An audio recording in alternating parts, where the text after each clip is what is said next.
Hello and welcome to the American Cinema Foundation Movie Podcast. I am your host Titus, and today I am joined by my good friend Pete Spiliakos in a conversation about Blade Runner, the greatest Ridley Scott movie, a unique mixture of the noir detective genre and the sci-fi horror, and now the subject of a sequel, much debated, unfortunately not seen as much as it should be. It's a really good movie, if not a pleasant experience altogether. Pete, tell me, what are your thoughts? How do you grasp Blade Runner?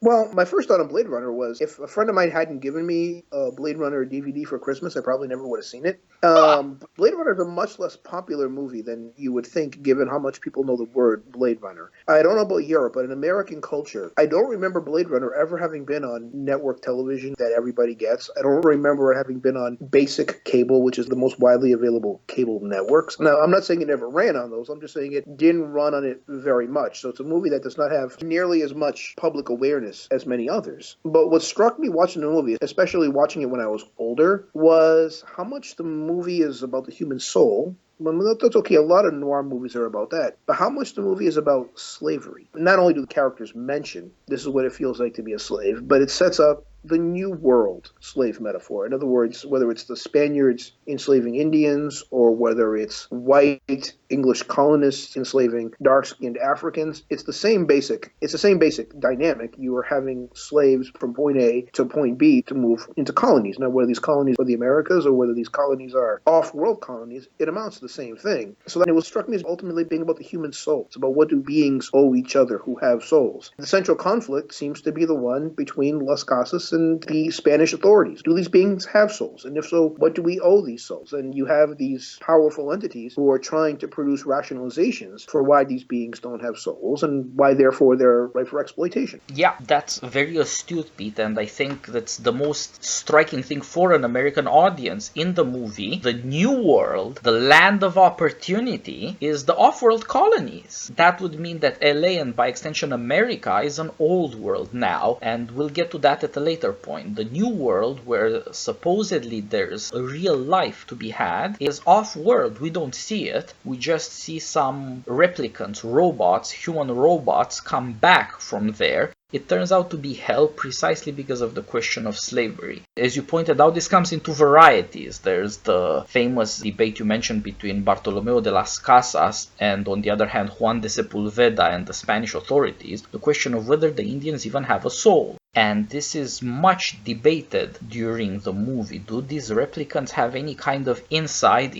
of them? Or is the only thing inside of them stuff that their creators put there that is moving around funny, but is not something that's truly an inside that belongs to each and every one of these replicants specifically? And Harrison Ford, Blade Runner, the great bounty hunter who's supposed to be great at catching robots, actually only kills 2 people, and they're both women. Both of these deaths are shocking. You cannot but feel that persons are being killed, that there is something vulnerable being destroyed there that's more than a machine, a mere piece of matter in motion. That's a way of going through the plot again and again to make you ask yourself, are these real people? Is it okay to kill these people? Are they real people? Now, the fact that the Blade Runner Harrison Ford is a kind of police agent looking for what are quite murderous creatures makes this somewhat bearable. He doesn't kill anybody in cold blood. He's not a monster. But it doesn't seem that he starts by understanding that these beings, they have some kind of insight inside of them, something we could reasonably call a soul. And so how do you think about this first slavery question, the question of soul? Harrison Ford does not play a heroic character because he's physically incompetent relative to any of the replicants. But he's also hunting people who only want to live and who ultimately only want to be able to live independent lives. He is in practice a slave catcher. And that's tough to see Han Solo or Indiana Jones being and doing. And that adds an element of ambiguity. In the course of the story, the main arc in the story is that Harrison Ford starts as a loner, starts as a disgusted Blade Runner. On one level, he understood that what he was doing was wrong, but he didn't have a mental scheme theme by which to understand it. And by the end of the movie, he ends up with a replicant who is his new girlfriend, and they'll have together how long they have. The story is his moral arc. But I don't know that people wanted a story about a moral arc about a guy who was a slave catcher, who killed multiple slaves, and at the end of the movie, ran away with one of the slaves. That's a very ambiguous action story that I think a lot of people just didn't like. Yup, and you put it very well, Pete. Can see why people might be reluctant to notice the obvious here. It's really unpleasant. There's a lot of hedging within the plot. Deckard, the Blade Runner, has to be forced into this hunt. He doesn't want to do it. And when his former boss tells him, remember, you're not a cop, you're little people, he says, oh yeah, I got no choice. To some extent, what excuses the ugliness of what goes on is that nobody has any choice in this story. And that's part of what it means for America in the future to turn not into the new world, but the old world. Something happened to America, and it wasn't good. And so much for the first slave question. But as you pointed out, there's also a way to think about these slaves in terms which are more familiar to North America, to whites and blacks in the colonies and in the Union. How do you think about that? Well, what's interesting is that one of the reasons I think people kind of miss the slave metaphor is because Rutger Hauer is so damn pale. There's a lot of slave metaphor in there that for some reason doesn't seem to be recognized. But the movie is trying to let you know through dialogue. I remember you told me you listened to the commentary track. And there's one scene where Harrison Ford in his terrible voiceover work says, because he called the replicants skin bags, and he said he would have also referred to blacks using a name. I mean, the plot is repeatedly trying to tell you that this is a American slavery metaphor as well as a Spanish slavery metaphor, and that this is a character trying to figure out what's going on in this world. But I also wonder if the story is, it's partially about America, because once again, you have an America that's, to the extent that people live in a place, it's extremely crowded, it's extremely hierarchical, which is the opposite of what people thought of America as being originally. But people thought of only a place of citizen farmers, rather than a place where if you're not police, you're little people. If you're not a corporate science genius, you're little people. This is an inversion of everything that people think about America, but it's also a story about humanity, and it's also a story about science. To what extent does science free up some people in order to oppress other people? To what extent does power give people a license and a set of rationalizations for abusing other people? Because ultimately, the science of humanity in Blade Runner is a pseudoscience. The way that they distinguish human beings from replicants is that replicants have a different set of life experiences, so they respond differently to the test. Not wrong, just differently. And this is used as an excuse to treat them as subhuman, to treat them as just matter. Now, once again, there's a lot of historical precedent for this. This is not science fiction. This is human history. But it's also questions we're going to face when it comes to cloning. So we're not actually free of these questions. And in fact, we're probably just on the cusp of facing these questions within our own lifetimes. Yeah, the strange thing about our new scientific powers is that they are forcing these questions on us all over again. In the way we're immediately facing them now, it has to do with work. In Blade Runner, the robots are called replicants, and killing them is called retirement, because for them life is defined as work. Being productive workers is being what they are. This is the only being that is recognized. Anything else, you gotta kill them. This is what Deckard says, that these replicants, they're nothing but tools. Now, the ones that do their jobs, fine. It's only when they go bad that I've got a problem with them, I deal with them. Those are your options, work or die. And of course, now we're facing the obverse of that question. What if there's no productive work to be done by people because it has been repealed by technological progress? What do you do when people don't have work that seems to them in any way to correspond to their human dignity? Are they human anymore? If you automate their jobs away, do you owe them anything? People who have no economic power, do they have voting rights, and should they? So we do see a bunch of these questions already cropping up, and as you pointed out, as technology probes more and more intimately into what makes human beings human, this question will come up again and again. Is being human anything but a mind that wants to work its will upon a body of whatever kind? A flesh body, if that's what it takes. Many different flesh bodies, if that's available. Metal bodies, atomic or molecular bodies of various compositions that are more resilient. What is it to be human? Is it to work your will from your mind, or are you tied up with your flesh and therefore with mortality in some way? These are big questions in Blade Runner. The movie itself tries to teach you to see people dying as people. How do you know these replicants are people? Well, your experience of that psychologically, dramatically, is you see them killed and you suffer each time. It is ugly, it is miserable, there's nothing enjoyable, nothing to which you could respond with indifference. But of course, that's not an argument. That says something about how we react because of who we are. Working out the argument for why these replicants are human is actually strangely complicated. You mentioned that there's this weird test that's supposed to figure out how we react emotionally. Now, what that's supposed to say about us is that we're always in danger of abandoning the big question. What is it to be human? Are we human? For a derivative question of can we tell the difference between us and somebody else? Because we react this way, but other people react another way. Maybe they just react slower. And that's justification for exploitation. The weird thing about that test is how much there is talk about animals in it, in a movie where you don't see any animals except mechanical animals. The only owl, there's your Hegelian reference, the owl of Minerva does fly at dusk. Absolute wisdom has been achieved at the Tyrrell Corporation. That owl is not real. It's very expensive, you're told, but of course it's not real. There are no real animals here, but a lot of the questions are about animals. When the first replicant is faced with this test, he has to ask, what's a tortoise? Tortoise is a turtle, but different. But he says he's never seen a turtle either. He doesn't know the word tortoise, he knows the word turtle, but he has never seen it. Nobody has seen animals. And it seems like what's at stake here is the class divide between humans and replicants has to do with memories that are essentially a nostalgia about an old world where you had pets. Think how crazy that is for human beings to identify their humanity with their sentimentality about domesticated animals. Well, I think I use the term pseudoscience, but there's also a pseudo-philosophy to it. These are tissue-thin rationalizations, but once again, this is not especially unusually silly. The rationalizations for African-American slavery in America were just as miserable, and you could have found intelligent people spouting them as if they believed it. The rationalizations for Indian slavery were just as thin and they were just as absurd. But I think also, what did you say about...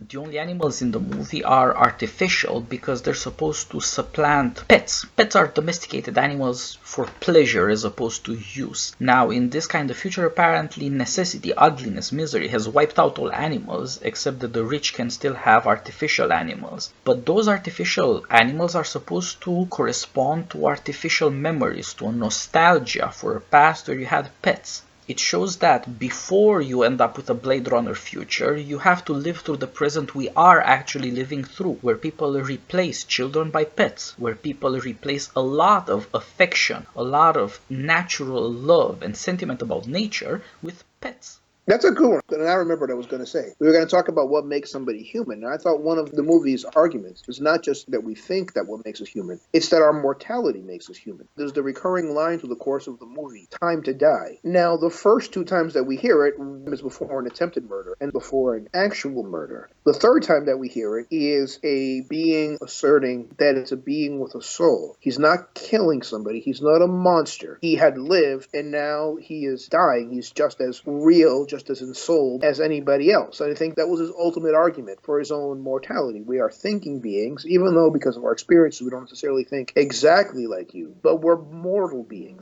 Which is one of the reasons why one of the controversies in the movie is Deckard a replicant and is Deckard not a replicant? I like that it's ambiguous. I like that it isn't settled because in the context of the movie's argument, it literally doesn't matter whether he's a replicant or not a replicant. It's trivial relative to the most important questions that the movie is asking. Yeah, that's true. This question of artificiality, the artificial versus the natural, the modern world is artificial. And the question is, what is the character of this artificiality? What do you get when you get an artificial world? The Blade Runner hypothesis is the opening sequence where you see Los Angeles by night, shapeless points of light spread out, and here and there you see tongues of flame, which you do not see in LA, of course. This is an industrial LA, and this is supposed to teach you that this is the world, a darkness, a chaos, the universe we learn about in physics. It is coldly indifferent to you. It has no providence for human beings. And in this cold, indifferent world where there are just points of light, what we have is fire. Fire gives us the powers of arts and sciences by which we live and thrive. And this is how we make a new world, an artificial world, as opposed to the world before our arts and sciences. What Blade Runner is trying to tell us shockingly is that when we have achieved this super scientific power, only now have we literally imitated the heavens. LA by night looks like the starry sky above. That's supposed to teach us something about how America, instead of being the new world, became the old world in this Blade Runner future. It happened because of a kind of revelation that came with science. What science and all this new power taught people is that the world is a chaos. There is no providence for the human being.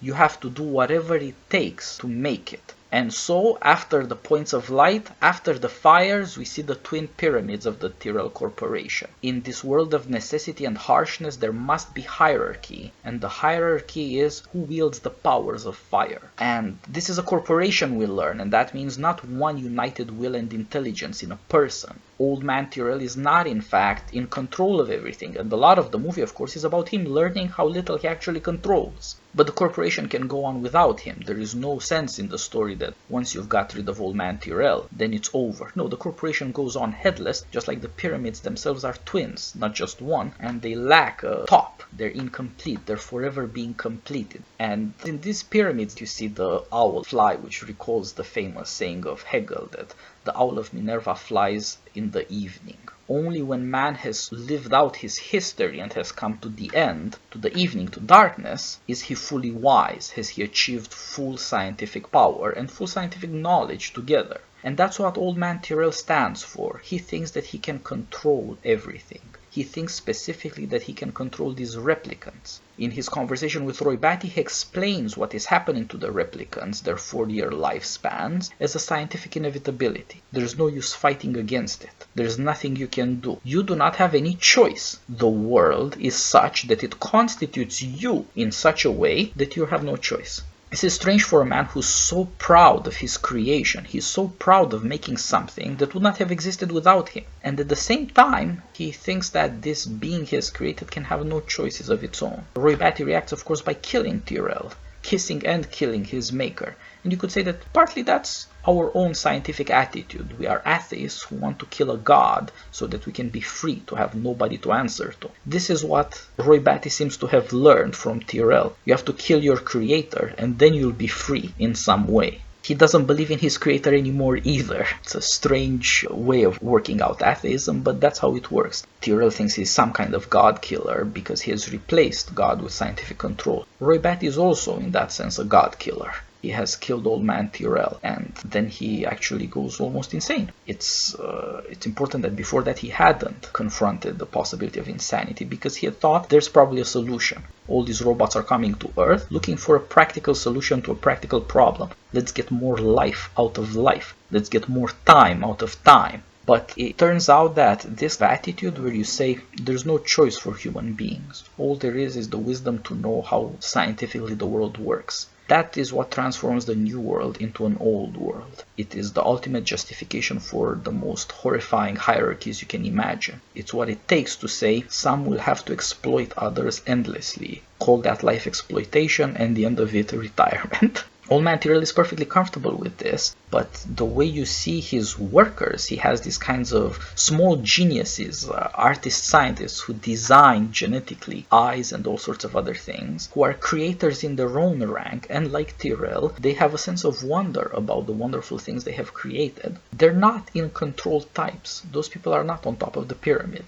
They're put upon little people, as the policeman might say. All freedom has been evacuated, except maybe for the few at the top. And this makes the few at the top incredibly callous. Old Man Tyrell has made a robot that at first seems to be a creature of his nostalgia and his human failings in love. Susan is a replicant of his niece. And that's one answer to what do replicants replicate. They replicate us. They replicate those we love and whom we dare not lose. But it turns out that Old Man Tyrell has no feelings for this replicant. He uses her and discards her without any care because she's not really a person. She's not really human. She's not really anything but a kind of machine that's no longer working. And it seems like humanity appears at the margin where this super science that is corrupting or has corrupted America is failing. This robot Susan was ignorant of her robotic created status and seemed to be a satisfactory replicant up till then. Imminently she must die because her lifespan is expiring. In that narrow gap, Tyrell says she's beginning to suspect she's a replicant, and then she finds out, and then she has to deal with knowing that. That is the small freedom that human beings have in this movie that is about self-knowledge. It's about when you learn that in some sense you're artificial and you're mortal, and you can know that. You can know these two facts, that you're artificial and that you're mortal, and you somehow have to deal with it. But only there is there some room for self-knowledge, for knowing what it truly means to be human. It seems like nobody in the movie is asking that. Everybody accepts that there's a test to separate the human from the non-human, and therefore you don't have to ask, what does it mean to be human? Well, you can see something about what it's like to be human in this world. It's miserable. None of these people are happy. Most of this world looks ugly, and the pyramid world seems repellent morally. That's what the world looks like. And it seems like the question of what it means to be human has to be imported from these replicants, from these robots. It's strange to think, but in a sense it's because we have exported everything to them. These replicants do our work for us because they're much stronger and much more resilient. And they also have to now suffer our mortality for us. We're not strong and resilient enough to face it. They will have to deal with that tragedy, with that excruciating suffering of knowing that you will die.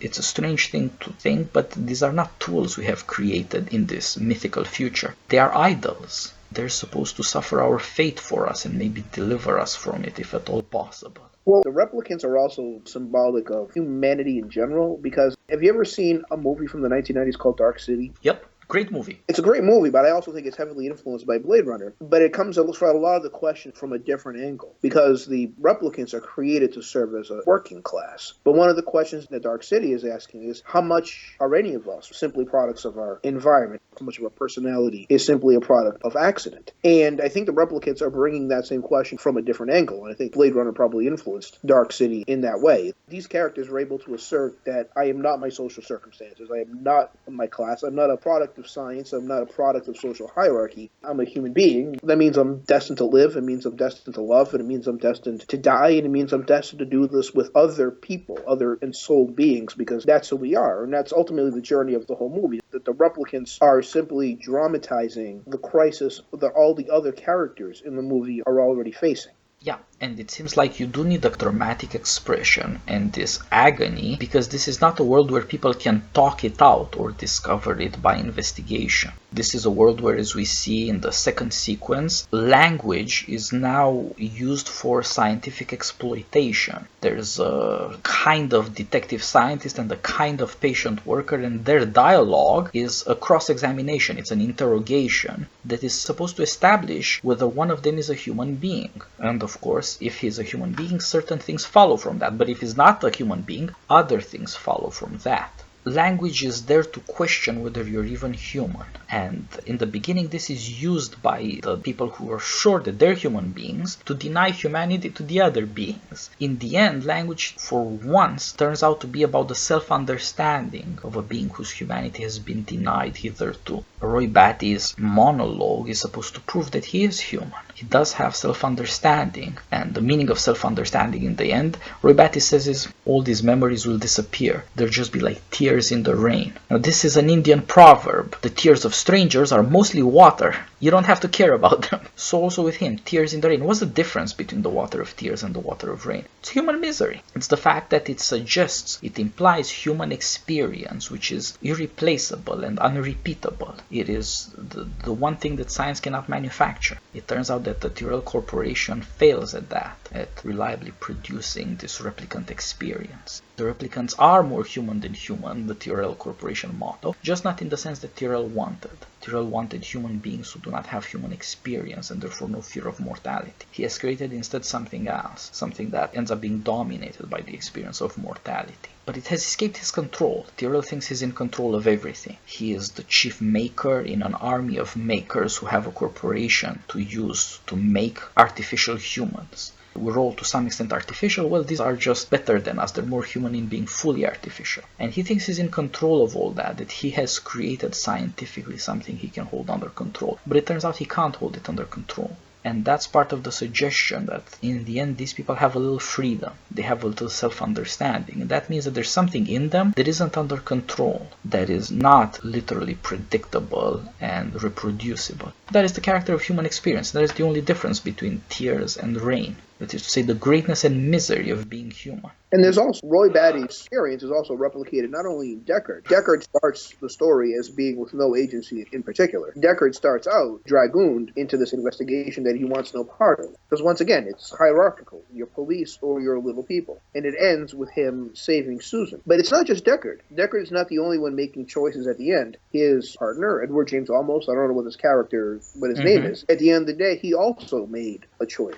which was he was not going to kill Susan. All these characters choose to stand apart from these structures. They choose to stand apart from necessity as it is technologically or socially constructed in order to do what they believe is right. Because they are ensouled beings. Susan is, Deckard is, Edward James Olmos' character is. Roy Batty dramatizes the real freedom that all of these characters have. Whereas so many of these characters seem bound by necessity. Well, necessity does bound them in ways they can't fully comprehend. But there are also ways in which they are free that they cannot entirely understand, but they can partially understand. They'll be alive for as long as they're alive, and they'll have as much freedom as they can have. And not only that, in the final scene, we don't see any green at the end of any other part of the movie. It's when Deckard and Susan have left Los Angeles. They're going to live their lives with something resembling what they recognize as freedom. Yep, and it takes a long time for Deckard to understand that these beings too are human. But he does. That's the kind of replication that Deckard becomes capable of. He begins to understand that these are real experiences he's witnessing, that these beings are irrepeatable, and that there is something understandable about them and something mysterious, that with each one something is lost. Ultimately, he has to witness this spectacle. Roy Batty and Pris and the house full of toys of Sebastian, who makes all sorts of puppets because he's very, very lonely. He's a gentle soul. He's not an exploitative maker, unlike Tyrell. He makes for fun, not for anything else, but he also cannot deal with the world except in terms of toys. And it is in this world of toys that Deckard has to face Pris and then Roy Batty, who are kind of Barbie and Ken, but in a nightmarish version. Yeah, that's actually a really interesting scene. From when Roy sees Tyrell to the end of when Deckard sees Susan, the movie makes a huge tonal shift from film noir to horror movie, nightmare. Because nothing that happens from when Deckard enters the house to when Roy Batty dies makes any kind of physical sense. The way that Daryl Hannah's character attacks Deckard is completely nonsensical. Certain parts of the scene make sense, even if they do have horror movie motifs where she's pretending to be one of the toys and she's made up and then she comes to life. Okay, it's horror movie-ish in style, but it has some sense within the context of the story. But there's one point where she's completely capable of killing him. It's her job to kill him, but she chooses not to. And she makes these completely insane gymnastics-related assaults. Well, that only exists to scare the audience, and it exists to heighten Deckard's emotional crisis. These things simply exist to scare him, to make him open to learning. It exists to disorient us so that we are ready to have our perception changed. But if you were to apply actual logic, her actions make no sense, except that they serve a larger storytelling purpose. They're supposed to be disorienting because we're about to have the world that we've been seeing thrown off center. We've been rooting for Deckard to bring down these evil replicants who are killing everybody, but it's about to tell us that he's really been the bad guy all along, and we've been sympathizing with the bad guy all along. The way it does it is that first you have her launching her attack, which makes no sense, and then you have Roy Batty hunting him through the house, where Roy Batty could kill him at any time, and he is simply hunting him in order to maximize how scary and disorienting Deckard finds it, and how scary and disorienting audience finds it. Because in fear and terror, we are able, for one thing, we're moved out of our comfort zone. And then at the end, we are able to identify with Roy Batty, where he basically says, this is what it's like to be a slave. Yep, he says this is what it means to live in fear. And that makes it seem like both Pris and Roy Batty had been, as you said, just putting on a performance for Deckard's sake. In a sense, that's true. We know about these characters from the early parts of Act 1 that they all have a timestamp, that they will all die soon. You know, they're machines, they've been made, they're going to be unmade. They've been working, they're not going to work anymore. But you don't know, how are they going to stop when they die their machine deaths? What is that going to look like? A moment of greatness. This is their moment of agony, but also of greatest success. It is the case that this pleasure model robot acts like an Olympic class gymnast. There is physical agony, contest, strength, vitality in her movements, and her death is excruciating. That's what it looks like to be mortal. Even if you know that death is coming, the way they react is try to put their powers on display. And it seems they're not killing Deckard because there's no point in killing him. They would die anyway. Roy Batty eventually squares with the fact that he's mortal. He squares with Chris's death first. He wants to close her eyes. He wants to treat her like a human being, like a corpse, not some discarded toy. He wants her to be decent in death. And then he terrorizes Deckard, but ends up saving his life. That's when he delivers his monologue, because it seems like now he's sure that he can get this guy's attention. This guy can now tell from what he has seen. These are beings that prize their individuality in some intelligent way. They have faced up to something. He also has to face up to mortality. They know they're gonna die. It constitutes who they are to some extent. He's reduced to being a witness, but that also is something that he had never been able to do before. Hunting replicants all his life, and this had never occurred to him before. Seeing the splendid powers of these beings and seeing that one of them spares and saves his life, is supposed to show that they are able to act. Also, that Deckard has been on the other side of it. He's able to recognize that he's being used by the police and by the Tyrell Corporation as a tool. And he's able to understand that him and the replicant are, to that extent, in the same situation, which is why the ambiguity of whether Deckard is a replicant is both important and unimportant. He'd obviously never thought about whether he was a replicant. But at the same time, he was being used as a tool, and he knew it, and he resented being used. At the end of the day, he's able to identify with Roy Batty because they were in conflict, because they were both being used as tools, except that one of them was rebelling against it and the other one wasn't. Yep. The fact that, as you pointed out again and again, in order to understand that you're human, to some extent you have to oppose the institutions, order, society around you. You have to find something within you that tells you this is not right, don't do that. You have to find that naysaying voice inside of you. It's very hard to replicate that, to find it in others. It is a deeply painful and strange experience for everyone. It's very hard to relate, to see it in anybody else. To begin with, Deckard doesn't think that these other people who don't want to do such and such, that they're just like him. He doesn't think that his contempt and repulsion at Tyrell or his police officer superiors is the same as Susan's, for example. In fact, he starts by identifying with the position of Tyrell. It's Tyrell that discards Susan as a mere machine who just found out she's a machine. And Deckard treats her the same way. What he does is he tells her about her childhood memories. He shows that she's not a real person because she doesn't have real memories. They're the memories of this girl, Tyrell's niece. But that's not the point. The point is to prove that he can violate her innermost. He asks her, have you ever told this to anyone? No, they're secrets, but I know your secrets. I can see inside of you. There's nothing there. He identifies with Tyrell at that point. The only difference is that he feels bad about it, and before that he asks Tyrell something that's important. How can it not know what it is? From the point of view of Deckard, the problem is, how is the replicants not know that they're nothing, that there's nothing inside of them? How can you create for them the illusion of being human? And he moves from that to trying to learn that they are human in some strange way, that there is an inside of them that he cannot predict or violate.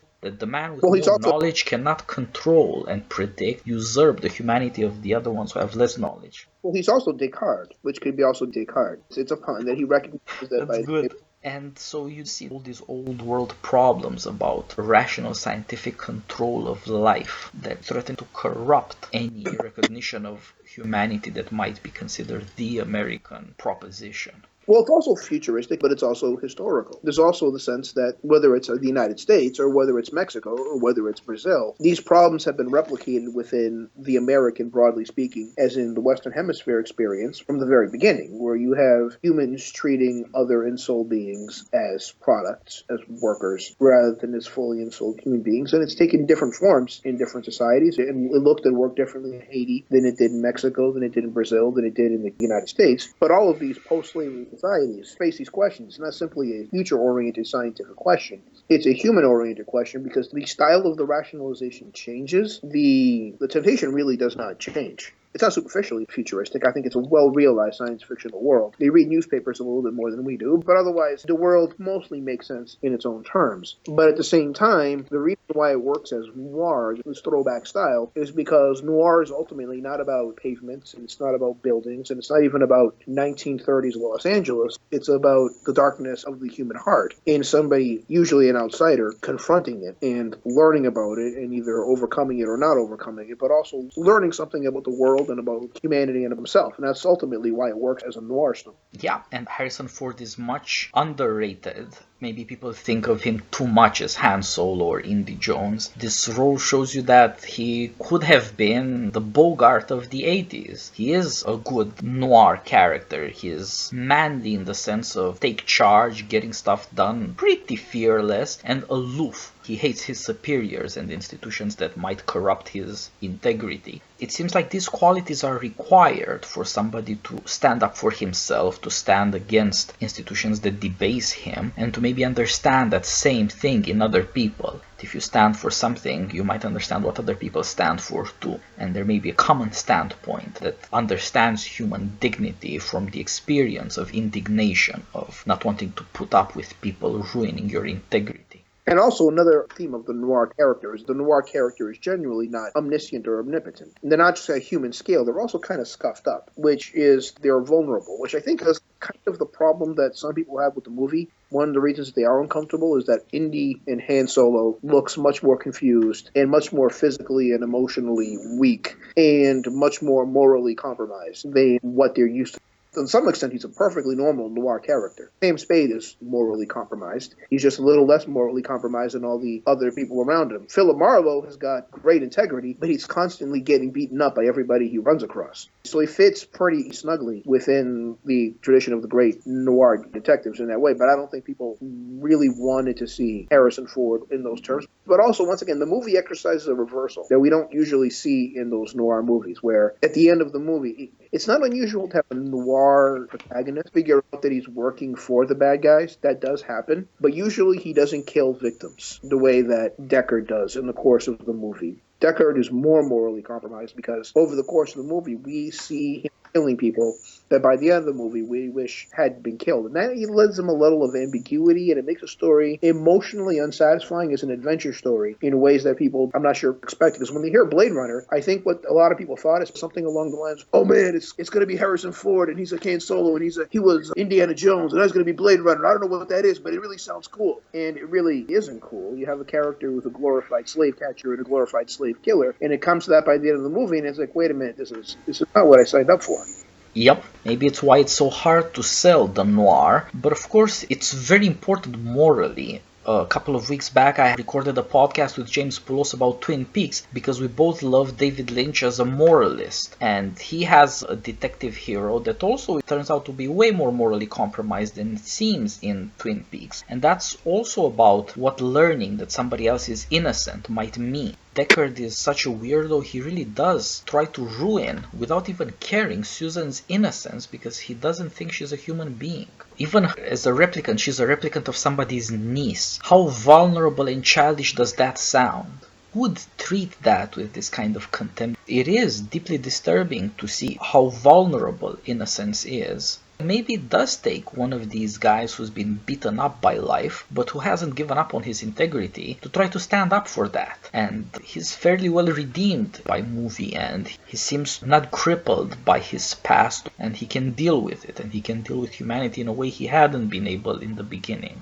You start with him at the bottom, literally at the bottom of the pile, because it's part of his self-contempt. He thinks it belongs there. We don't really find out what he's doing before he's recruited to work for the police. He's just kind of hanging around eating noodles. Yeah, but he seems to be a bum now. One of the things that struck me is how much darker Blade Runner is tonally than even other noir movies. Like, compare it to L.A. Confidential, which is a very dark, bitter, cynical, paranoid noir movie. And all through the course of that movie, you have Russell Crowe and Guy Pearce, who are the eventual heroes. They beat people up and they kill them. And sometimes they kill them for reasons other than the ones that they think that they're killing them. But everybody that they kill or they beat up has it coming. Now, Russell Crowe's character has a moral arc, and he's a better character at the end, but all through the movie, when he's beating people up, whether they're wife beaters or whether they're organized criminals, they have it coming. Guy Pearce kills a bunch of people. They're not the actual murderers that he thinks they are, but they're rapists. You can rationalize it as they have it coming. Whereas Blade Runner tells you specifically that he is killing people who do not have it coming. Like when he kills the stripper, the shot is laid out in such a way that she's going through the windows when she's being shot. Yeah. So that sympathy is with her. Yeah. And once again, we both use the term robot in the context of this movie, but they're not robots. They're really flesh and blood. And whatever differences they have are actually very subtle. There are some ways in which they're stronger. There's some mysterious chemical process by which they die after 4 years, and we don't. But for all practical intents and purposes, they're human, because an X-ray would not reveal them as being less than human. Even in LA Confidential, when they kill somebody, they don't do it in such a way that we sympathize with Guy Pearce's victims or Russell Crowe's victims. We still sympathize with those characters even at the end of the movie. Even when it turns out that Russell Crowe has been beating people up in order to advance an organized crime scheme, the people he beat up had it coming.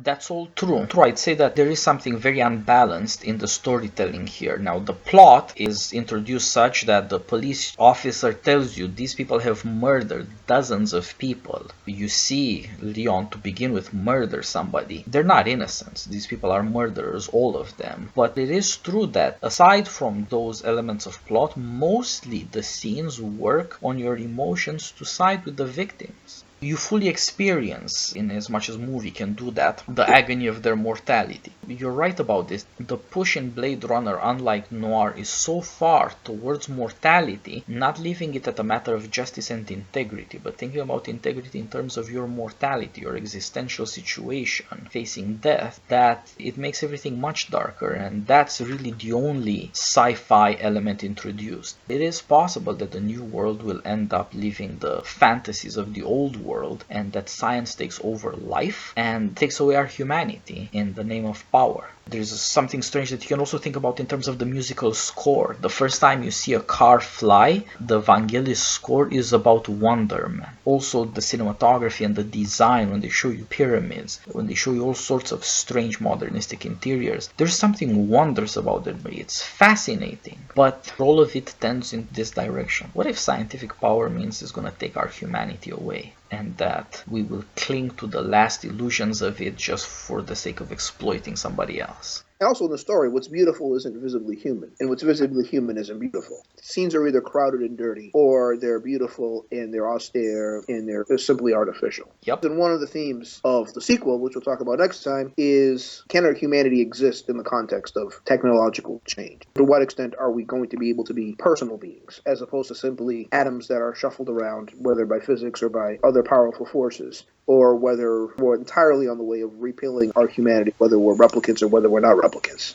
Yes. Well, Pete, this conversation has been great, and I've never heard people talk about the slavery question like you did, so thanks a lot for joining me and bringing all this to the podcast. Let's wrap it here, and we'll do a podcast on Blade Runner 2049. Looking forward to it. Okay, take care.